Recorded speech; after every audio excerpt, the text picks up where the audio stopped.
काम करने के लिए, प्रेरित करने के लिए हमारे ब्रांड एम्बेसडर भी है। जी जी जी। आपके गांव को छोड़कर हम देख रहे हैं कि यहाँ पर अभी परसेंटेज नहीं बढ़ पाया है, क्या वजह है इसकी? मुझे लगता है कि इसकी एक वजह ये भी है कि लोग थोड़ा उदासीन भी है मतदाता, जी क्योंकि कोई ऐसा डायनेमिक काम जो रहा प्रत्याशी पहले जो हमारा प्रतिनिधि रहा उसने कोई किया नहीं, जो लोगों का यह उत्साह कि नहीं नहीं इसको तो जिताना ही जिताना है। और नए लोगों में कुछ यूथ आ रहे हैं, जो यूथ यहाँ का है उसके प्रति ज़रूर है लोगों का, लेकिन ये भी है कि जो ठेठ महिलाएं उन तक वो आवाज़ नहीं पहुंच पाई इस क्षेत्र की महिलाओं में।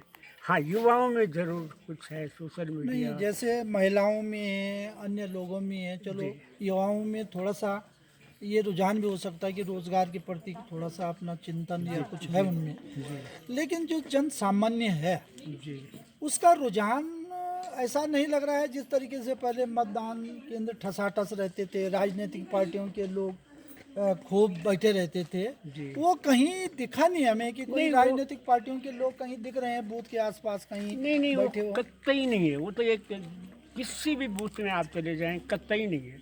और वो राजनीतिक दलों ने किया भी नहीं है। आप देखो, कोई भी राजनीतिक दल का प्रत्याशी, उनके जो गांव के कार्यकर्ता होते हैं वो गांव में आए ही नहीं, कोई आए ही नहीं अगर देखा जाए। और जो हो हल्ला सड़कों पर होता था, गाड़ी का हल्ला होता था, वो भी कहीं इक्का दुक्का बार आया और कोई सुनाई नहीं। बिल्कुल, ये आपका कहने का तात्पर्य है कि प्रत्याशी लोग गांव में नहीं पहुंच पाए नहीं हैं, नहीं, शहरों के आसपास बिल्कुल रहे हैं। बिल्कुल थके रहे, जैसे जी गांव में तो आ ही नहीं, बिल्कुल थके थके। वहाँ भी रहे, वहाँ भी जैसे चम्मा में चले जाओ, नैत्री में भी ऐसा उत्साह लोगों में जो नहीं, माहौल है। हम शहर के बूथ भी कवर करके आ रहे हैं, जी लेकिन शहरों में लोग कहते हैं कि साहब वहाँ पर लोग बस गए हैं, गांव से शहरों में चले गए, चंबा है या नई टिहरी है, इसके आसपास के लोगों ने अपने आशियाने वहाँ बना दिए। हाँ लेकिन शहरों में भी परसेंटेज 1 बजे तक 20-30% से ऊपर नहीं बढ़ पाया था। हाँ हाँ। तो शहरों में भी लोगों में हताशा क्यों है? चलो गांव से तो एक रिहेबिलिटेशन वहाँ हो गया, विस्थापन हो गया या वहाँ बस गए, हाँ जी। लेकिन गांव में तो बिल्कुल ही नहीं लग रहा है कि गांव में भी वो रुझान है क्या? मैंने देखा कि निर्वाचन आयोग ने इस बार जितना जोर लगाया था उतना जोर राजनीतिक दलों का नहीं था। अच्छा, मतलब राजनीतिक दलों का सहयोग नहीं मिला है नहीं वोट मिला परसेंटेज बनाने में। बनाने में। निर्वाचन आयोग का जरूर रहा शुरू से अब तक। मैंने जितना भी देखा सोशल मीडिया के मार्फत, तो सड़क में या बच्चों के साथ, बच्चे घर दो दो जोड़ी के घर पे आए जी दस्तखत कराने के लिए, हाँ साहब ये आपने वोट देना है, कॉलेज के बच्चे।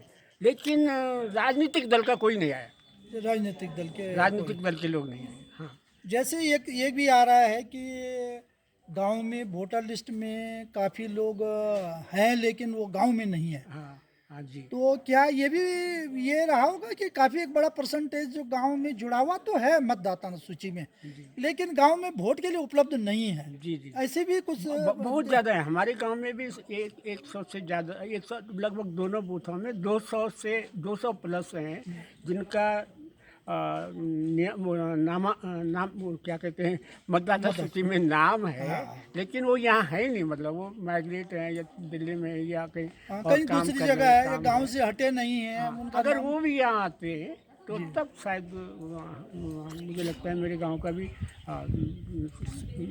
60-70% भी जा सकता था। जब कभी हम पहले गांव में भ्रमण करते थे मतदान के दौरान तो लोग गुस्सा भी होते थे और उत्साह भी दिखता था। आज ना लोगों में कोई गुस्सा है ना उत्साह है, ये क्या कारण देख रहे हैं आप? नहीं, बिल्कुल मायूसी है। मैं वही कह रहा हूँ कि किसी ने जो राजनीतिक जागरूकता होती है, चाहे वो खिलाफ हो चाहे पक्ष में हो, कुछ नहीं, न पक्ष में है न खिलाफ है। खिलाफ तो है लेकिन वो साइलेंट है। ये है खिलाफ नजर आता है, लेकिन वो साइलेंट है कि नहीं देना है, नहीं देना है।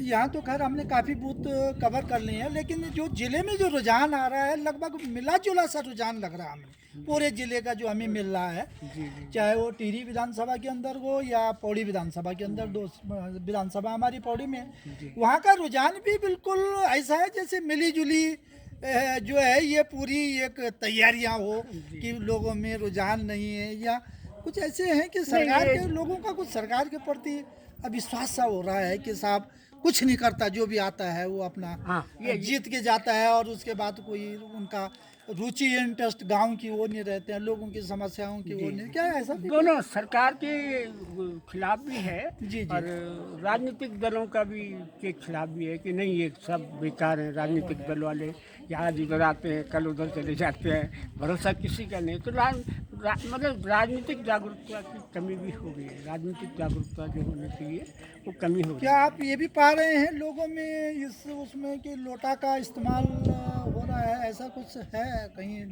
वैसे तो मैंने सुना नहीं है ज़्यादा, पर क्या आप क्या अनुभव करती हैं लोटा के कुछ मामले में? लोगों ने इक्का दुक्का लोग जरूर बोल रहे थे, बहुत ज़्यादा नहीं, लेकिन वो कह रहे थे नहीं हम तो नोटा का इस्तेमाल भी करेंगे। आपका मुद्दा रहा है जंगल जमीन और ये सारे मुद्दे रहे हैं, और हम पूरी देख रहे हैं कि ये अच्छी से अच्छी खेती खत्म हो रही है।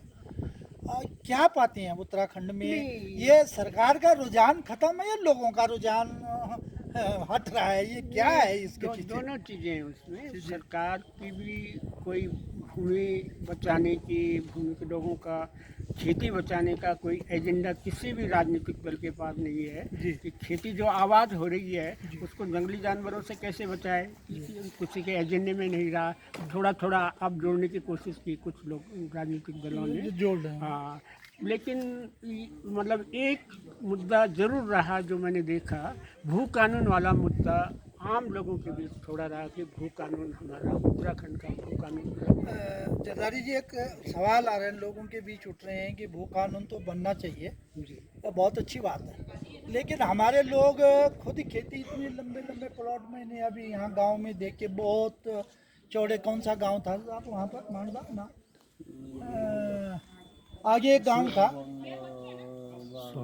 ड्यूरी में, बहुत अच्छी प्लेन जमीन है, बहुत अच्छी, लेकिन प्लेन के बराबर जमीन है ड्यूटी की, मतलब जैसे प्लेन्स में भी वो जमीन हमको नहीं नहीं मिलती। मिलेगी हमें। तो जब आप खुद छोड़ेंगे तो लोगों का कहना है कि कोई को तो बसेगा तो कुछ तो रोजगार के साधन बनेगा, ये भी एक तर्क है। एक दूसरी तरफ ये भी तर्क दिया जाता है कि जब आप वहाँ पर इन्वेस्ट करने के लिए तैयार नहीं है, खेती करने के लिए तैयार नहीं है, तो कोई न कोई आके वो पर्यटन की व्यवस्था करे, वो होटल की व्यवस्था करे, तो कहीं ना कहीं तो रोजगार बढ़ेगा इससे। नहीं वो है, लेकिन यहाँ जो लोग हैं उनको हतोत्साहित करने का काम हो रहा है अच्छा, सरकार का तरफ से, या जो व्यवस्था है पूरी लोगों को हतोत्साहित करने। यहाँ कुछ नहीं, मतलब जंगली जानवर आ रहे हैं तो ये नहीं कि अब जब कुछ उनके लिए इंतजाम हो कि आपके लिए मांग, दिन को बंदर और रात को सुअर हो रहे हैं तो कुछ कम करने, सरकार की तरफ से कोई वो नहीं है। देखिए आप, जो सरकार का घेर बार का वो चला था एक अभियान की, घेर बार करेंगे गांव में मनरेगा में